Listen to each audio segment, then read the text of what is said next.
Welcome to யாவரும் கேளீர். நான் உங்க பத்ரி பேசுறேன்.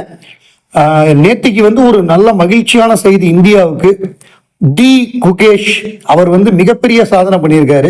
அதாவது சபாஷ் குகேஷ் அப்படின்னு பத்திரிகைகள்லாம் தலைப்பு செய்தி போடுற அளவுக்கு உலகின் இளம் செஸ் சாம்பியன் ஆகி பெரும் சாதனை அப்படின்னு போட்டு சீன வீரரை வீழ்த்தி சொன்னதை செய்து காட்டினார். விஸ்வநாதன் ஆனந்துக்கு பிறகு தேசத்துக்கு பெருமை. ஏன்னா விஸ்வநாதன் ஆனந்த் இதே மாதிரி வேர்ல்டு செஸ் சாம்பியன் ஆனாரு. இவர் அதை விட கம்மியான வயசுல ஆகியிருக்காரு. உலக செஸ் சாம்பியனான இரண்டாவது இந்தியர் ஆஃப்டர் விஸ்வநாதன் ஆனந்த் குகேஷுக்கு கிடைச்சிருக்கு. ஸோ இது சம்பந்தமாக உலக நாயகன் கமலஹாசன் அவர்கள் ஒரு பதிவு போட்டிருக்காரு. அவர் அந்த பதிவுல ரொம்ப அழகா செக் மேட்டட் அப்படின்னு போட்டிருக்காரு. செக் மேட் அப்படின்பாங்க. ஸோ அதை பண்ணியிருக்காரு. இவர் 10 வயசுலயே தான் இந்த மாதிரி சாதனை பண்ணணும் அப்படின்னு அப்போ ஒரு பேட்டி கொடுத்துருக்காரு. தமிழக வீரராக இருந்து இவர் இப்படி பண்ணியிருக்கிறது நமக்கு மிகப்பெரிய பெருமை. ஏன்னா முதல்ல செஸ்ஸுன்னா விஸ்வநாதன் ஆனந்த் மட்டும்தான் இருந்தார். அவர் வந்ததுக்கு அப்புறம் தான் அவரை பார்த்து பல பேர் நிறைய ஸ்கூல்ஸ்லாம் சண்டேஸ்லாம் செஸ் போட்டி நடக்கும். அந்த மாதிரி போட்டிகள் செஸ் கிளப் எல்லாம் அந்த மாதிரி பண்ணி வச்சு நிறைய போட்டிகள் நடத்தி அவங்கவுங்க தனி ட்ரைனரை வச்சு இப்போ பிரக்ஞானந்தா மாதிரியான ஆட்கள்லாம் உருவாயிருக்காங்க. அதுல இது மிக முக்கியமான ஒரு வெற்றி அப்படின்னா அது மிகையாகாது. உலக சாம்பியனுக்கு உலக நாயகன் வாழ்த்து சொல்லியிருக்காரு. History checkmated. Kudos to D Gukesh for becoming the youngest world champion in chess history. India beams with pride, overcoming the opponents' advantageous white places in the final game speaks volumes of our champions' composure and fortitude. அது முடிஞ்ச உடனே அவர் ஒரு மாதிரி அழுகிற மாதிரி போயிட்டு இது பண்ணாரு. பயங்கரமா ஹாப்பியா இந்த வெற்றி களிப்புன்னு சொல்லுவாங்கல்ல அதை வெளிப்படுத்தினாரு. ஏன்னா இன்னைக்கு அவ்வளோ ப்ரெஷர் இருக்கு, ஜெயிக்கணும், பியர் ப்ரெஷர். அந்த போட்டியாளர்களுக்குமே ஒரு மேட்ச் சரியா விளையாடலன்னா அது மிகப்பெரிய ப்ரெஷரை கொடுக்கும். அதுவும் இந்த மாதிரி ஒரு யங்கஸ்ட் 18 வயசுல வேர்ல்டு சாம்பியன் ஆறதெல்லாம் unbelievable. After Vishy Anand we have Gukesh அப்படிங்கிறது ரொம்ப சந்தோஷம். செஸ்ஸை பொறுத்தவரை இந்தியா மிக முக்கியமான நாடு. இந்தியா, ரஷ்யா, அமெரிக்கால பாபி ஃபிஷர் இருந்தவரை அவங்க ஒரு கலக்குனாங்க. நிறைய சீரீஸ் இருக்கு. நீங்க செஸ்ஸை பத்தி ஒரு இன்ட்ரெஸ்டிங்கான சீரீஸ் அப்படின்னா நெட்ஃபிளிக்ஸ்ல நான் பார்த்து வியந்த ஒரு சீரீஸ் ஒன்று இருக்கு. த குயின்ஸ் கேம்பிட் அப்படின்னு ஒரு மினி சீரீஸ் இருக்கு. ரொம்ப பிரமாதமா இருக்கும். அது 1960s இந்த கோல்டு வார் எரா அப்படின்னு சொல்லுவாங்க. இந்த பனிப்போர் காலம் அமெரிக்காவுக்கும் ரஷ்யாவுக்கும். அந்த காலகட்டத்தில் ஒரு அநாத இல்லத்தில் வளர்ந்த ஒரு சின்ன பொண்ணு. அந்த பொண்ணுக்கு அடிக்ஷன் இஷ்யூஸ் இருக்கும். அந்த ட்ராங்குலைசர்னு சொல்லுவாங்க, செடேட்டிவ், அந்த தூக்க மாத்திரை போடுறது, அந்த மாதிரியான ஒரு அடிக்ஷன் இருக்கும் அந்த பொண்ணுக்கு.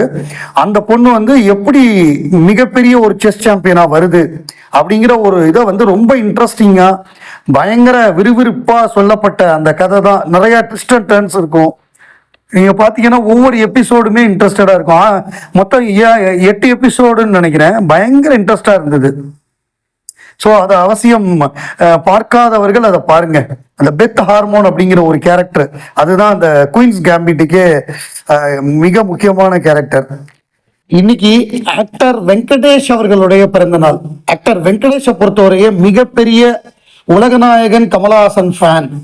கமல் 50 விஜய் டிவி நடத்தின பொழுது அதுல அவர் பேசினதா இருக்கட்டும், விக்ரம் படத்தோட ஒரு ஸ்பெஷல் ஈவெண்ட் ஹைதராபாத்ல நடந்தப்ப அதுல பேசினதா இருக்கட்டும், ரெண்டுமே மறக்க முடியாத விஷயங்கள்.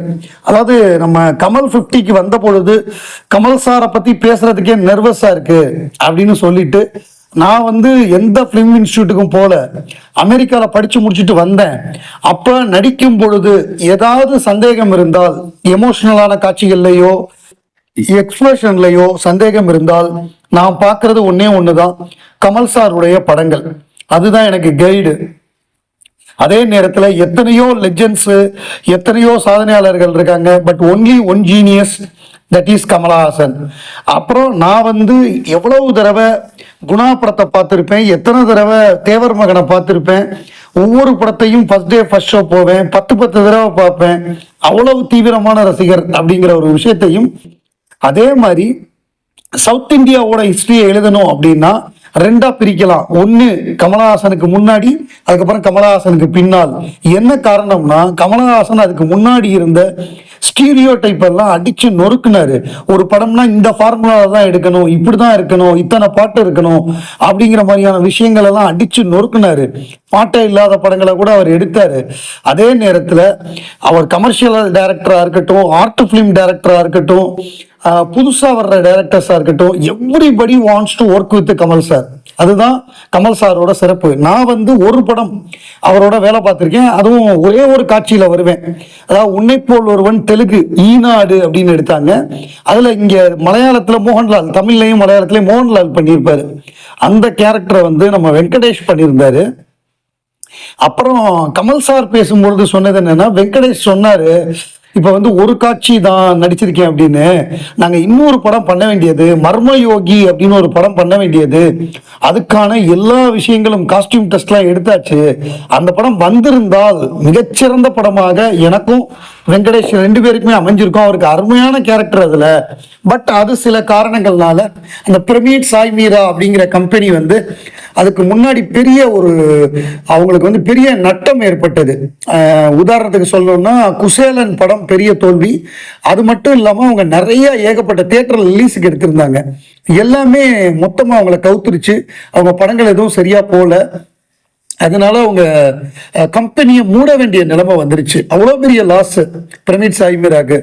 அதான் கமல் சார் கூட சொல்லுவார், அடுத்தவர்களுடைய தோல்வியில வந்து சந்தோஷப்படாதீங்க, அது அடுத்து இந்த வரிசையில நிக்கிறது நான் தான் அப்படிம்பாரு. இப்ப குசேலன் ஓடல அப்படின்னு நம்ம சந்தோஷப்பட்டோம்னா அது வந்து மர்மயோகி படத்தை டிராப் பண்ண வச்சிருக்கு.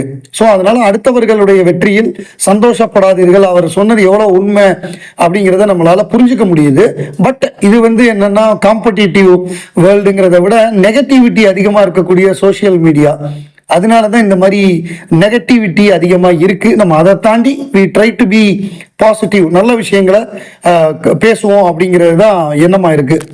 சினிமால எல்லா டெக்னீஷியன்களுமே முக்கியம் தான். அதுல ஒவ்வொருத்தருக்குடைய அந்த அவங்க வாங்குற சம்பளத்தை வச்சு மரியாதை கூட குறைச்சு கிடைக்குது. அது வந்து இயல்பு தான். நம்ம சாதாரண லைஃப்லயே வந்து அந்த மாதிரி ஒரு விஷயம் தான் நடக்குது.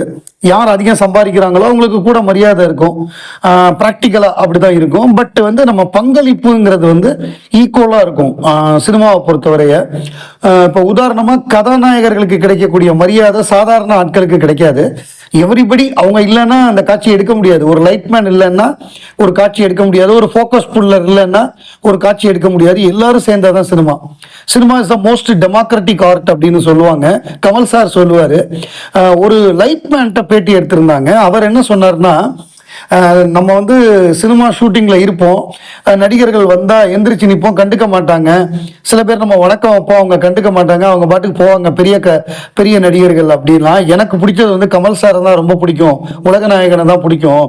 நான் ஒரு முறை அவர் வந்த பொழுது படப்பிடிப்புல எந்திரிச்சு நின்று வணக்கம் சொன்னேன். அவர் வணக்கம் சொல்லிட்டு என்கிட்ட வந்து தோல்ல தட்டி, உங்களை மாதிரி நானும் ஒரு டெக்னீஷியன், நீங்களும் ஒரு டெக்னீஷியன், எனக்கு எதுக்கு நீங்க எந்திரிக்கிறீங்க, உட்காருங்க, வணக்கம் சொன்னது சந்தோஷம் அப்படின்னு சொல்லிட்டு வணக்கம் சொல்லிட்டு உட்கார சொல்லிட்டு போயிட்டாராம். ஸோ அந்த மாதிரி அவர் வந்து எல்லாரையும் என்ன டெக்னீஷியன் சொன்னாரு, நான் ஒரு டெக்னீஷியன், நீ ஒரு டெக்னீஷியன் சொன்னாரு. அந்த மாதிரி மதிக்கக்கூடியவர் அப்படின்னு சொல்லி ரொம்ப அழகா சொல்லியிருந்தாரு. ரொம்ப பாசிட்டிவா இருந்தது அதை கேட்கிறப்ப.